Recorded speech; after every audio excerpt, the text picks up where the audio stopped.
Bonjour à tous, j'espère que vous allez bien, que tout va bien pour vous. Écoutez, moi en tout cas ça va plutôt nickel. Je suis ravi de vous retrouver pour cette toute nouvelle vidéo, puisque contrairement aux autres vidéos sur l'intelligence artificielle, aujourd'hui on va traiter uniquement l'aspect technologie et plus particulièrement on va se concentrer aujourd'hui sur la physique quantique et sur les ordinateurs quantiques. On n'en parle pas assez, mais les ordinateurs quantiques représentent une avancée technologique qui pourrait bien révolutionner notre manière de comprendre et d'utiliser l'informatique. Le but de cette vidéo, c'est de vous faire comprendre ce qu'est un ordinateur quantique, qu'est-ce qui change d'un ordinateur basique, combien ça coûte d'en avoir un et d'autres choses.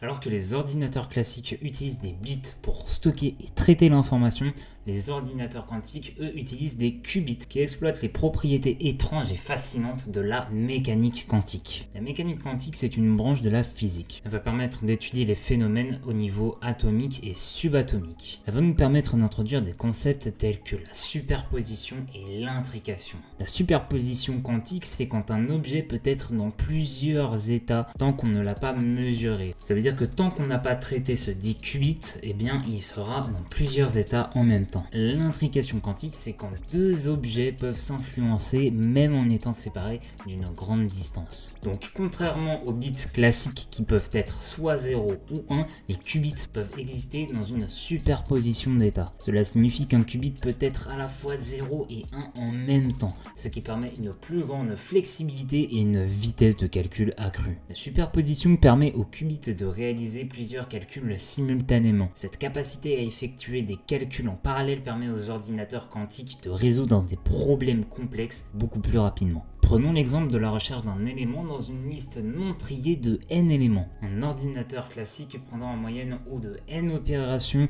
pour résoudre ce problème. En revanche, un ordinateur quantique, lui, pourrait résoudre ce problème en O racine de n d'opérations, grâce à l'algorithme de Grover. Pour parler plus clairement, sur une liste de 1 million d'éléments, pour la trier, un ordinateur classique effectuerait 500 000 opérations en moyenne, puisqu'il va trier chaque nombre par paire. Un ordinateur quantique, lui, va ne nécessiter que 1000 opérations. Autrement dit, la vitesse de triage est multipliée par 500. C'est juste énorme. Les ordinateurs quantiques sont particulièrement efficaces pour résoudre des problèmes nécessitant des calculs massivement parallèles. On peut par exemple faire allusion à la factorisation de grands nombres. Alors dans les domaines d'utilisation où concrètement ça a un énorme impact, c'est la cryptographie, c'est-à-dire le chiffrement de données afin de garantir leur sécurité. Les hackers ont beaucoup de mal, on va voir pourquoi tout à l'heure, à mettre la main sur des ordinateurs quantiques, mais si c'était le cas, évidemment ce serait l'inverse. Décrypter et pirater avec un ordinateur quantique, ce serait dramatique. Des simples attaques de force brute seraient dévastatrices puisqu'elles prendraient énormément moins de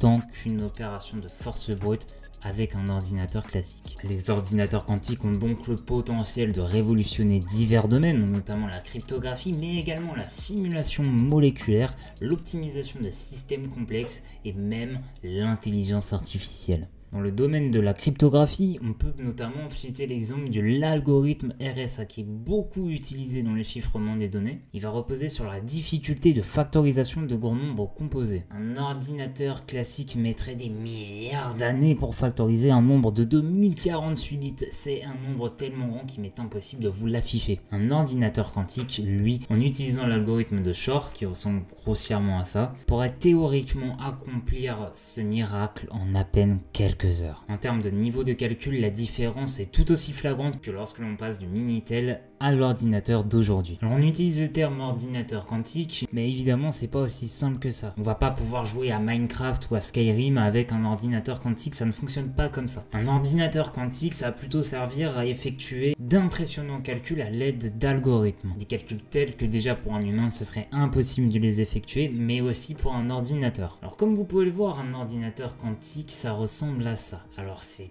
très moche déjà pour commencer, mais c'est surtout très gros. Cette forme-là, elle est pas comme ça par hasard, c'est pour lutter contre la décohérence quantique. Les qubits sont extrêmement efficaces, mais extrêmement fragiles et difficiles à maintenir dans un état cohérent. Cette fragilité pose des problèmes majeurs pour le développement à grande échelle des ordinateurs quantiques. De plus, les erreurs quantiques sont également un défi majeur à surmonter. Lorsque les qubits interagissent avec leur environnement, ils peuvent perdre leur état quantique. quantique, d'où la forme de cet ordinateur qui va permettre d'isoler chaque qubit et donc d'éviter la décohérence quantique. Malgré ces défis, il y a énormément de progrès qui sont actuellement en cours dans le domaine de la correction d'erreurs quantiques. Les techniques telles que la correction d'erreurs quantiques sont en développement pour atténuer les effets de la décohérence et des erreurs quantiques. Les chercheurs et scientifiques travaillent très dur pour pouvoir pallier à ces problèmes et donc pouvoir démultiplier la production de ces ordinateurs quantiques, donc à les utiliser à plus grande échelle. On peut notamment parler de la recherche pharmaceutique. Ça concernera donc l'étude de certaines molécules et la simulation pour parvenir à surmonter et à vaincre une pathologie ou une bactérie. On peut s'en servir également dans la modélisation du climat.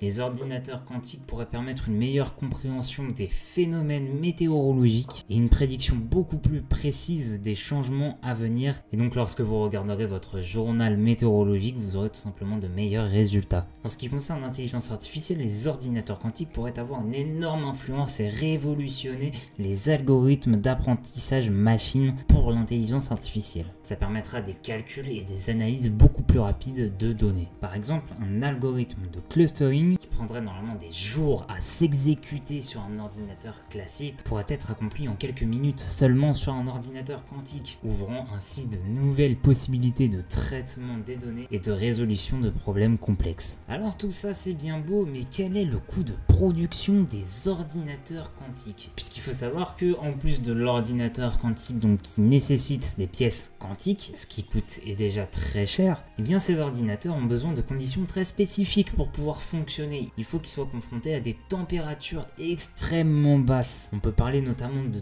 moins 273,14 degrés en moyenne. Et oui, vous l'aurez compris, la température ressemble un peu à la même que la cryogénisation. C'est ce qui va permettre de servir de système de refroidissement. On va pas mettre des ventilateurs sur notre ordinateur quantique. De plus, l'environnement doit être extrêmement contrôlé et ne doit pas être insalubre. Ça va donc considérablement augmenter les frais de production et de maintenance. Et bien que des avancées aient été faites dans la miniaturisation et la réduction des coûts, les ordinateurs quantiques restent très largement inaccessibles au grand public, puisque les estimations actuelles suggèrent que le coût de construction d'un ordinateur quantique stable et fiable pourrait se situer dans les dizaines de millions de dollars. Cela inclut donc non seulement le coût des qubits eux-mêmes, mais aussi le système de refroidissement cryogénique et les mécanismes de correction d'erreurs. Cependant, il y a des efforts qui sont faits pour les rendre plus accessibles. On peut par exemple parler de la société IBM. De ce que j'ai compris, il y en a d'autres, mais c'est la seule que je peux sourcer avec certitude. Ces entreprises vont permettre à d'autres entreprises de proposer des services de cloud et donc d'accéder à des ordinateurs quantiques à distance. Certains mettent également en commercialisation